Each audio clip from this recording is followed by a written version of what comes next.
Welcome back to the Mountain Morning Show, and I am very happy to have from Slamdance. I've got Future 38. The director, Jamie Greenberg, shows up here in studio in purple. I'm all in purple. I'm rocking some Technicolor, Joe. Jamie, you're looking awesome. Thanks, man. You're looking your awesome. Suits. Well, I'm just trying to keep up with you, to be completely honest. Yeah. The New York style you've got going is impressive. Thanks. I have to say, it's all sort of part of promoting my movie, because my movie has a whole Technicolor theme. Yes. A 1930s Wizard of Oz. Remember that beautiful bright color from the Wizard of Oz? Absolutely. So we do what we can. So I said, I'm going to come here to the festival and I'm going to be the Technicolor man, and that's me. Properly represent the film. Yeah, I'm purple today. Sometimes I'm pink. Sometimes I'm yellow. I change it up. Jamie, you've got some real prowess as far as your directing career is concerned, and writing, for that matter. That's nice of you. Thank you. Where in Time is Carmen Sandiego? That's yours.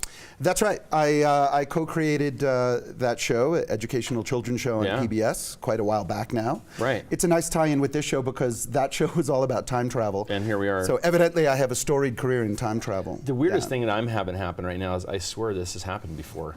Have we done this? Well, any good time travel movie gets across the idea that it's all a loop, Joe. We live and we relive and we relive. So, yeah. But I'm enjoying it this time just as much as all those other times. Right? Yeah, we've done this before, clearly. Yeah. You've got in this film, a different feel, though, right? I mean, this with the time with the setting of 1938, as far as the film of time travel, right? Talk to me about that, because that makes it a little different. Well, the whole premise here, because you're seeing it through a different lens, I guess, is the right word. Yeah, we begin the film with Neil deGrasse Tyson giving a wonderful introduction, explaining that you're about to see a forgotten film made in 1938. There you go. An early Technicolor film. 1938 was about the time that Wizard of Oz was made in Technicolor. And people were going crazy with it. Yeah. And so we're about to see this film that was forgotten about. It was recently unearthed in a Hollywood vault. And the really interesting, the novel thing about this movie from 1938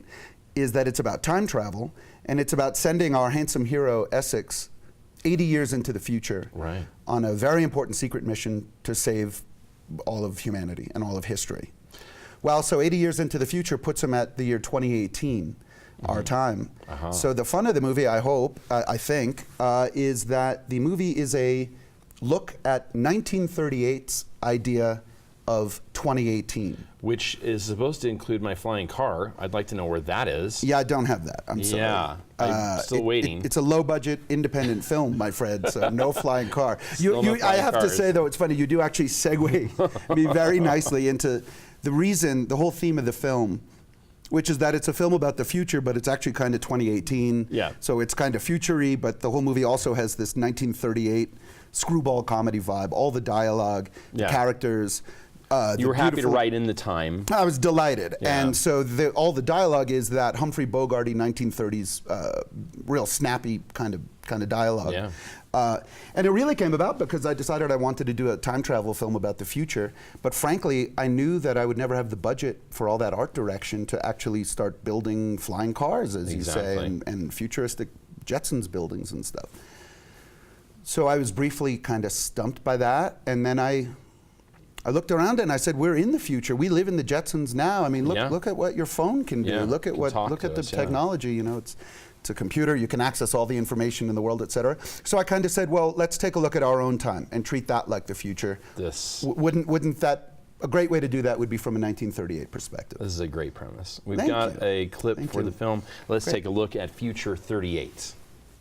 Oh, man. That's our two leads. That's Betty Gilpin and Nick Westrate, and they're magical in the film, and there you go. This is amazing, though, the actors you have managed to pull into this. I mean, for one, obviously getting Neil deGrasse Tyson to open for you. Yep. Talk to me about, I mean, clearly these are people who have great respect for your work. Is that a big part of how you're able to score awesome actors? I certainly hope so.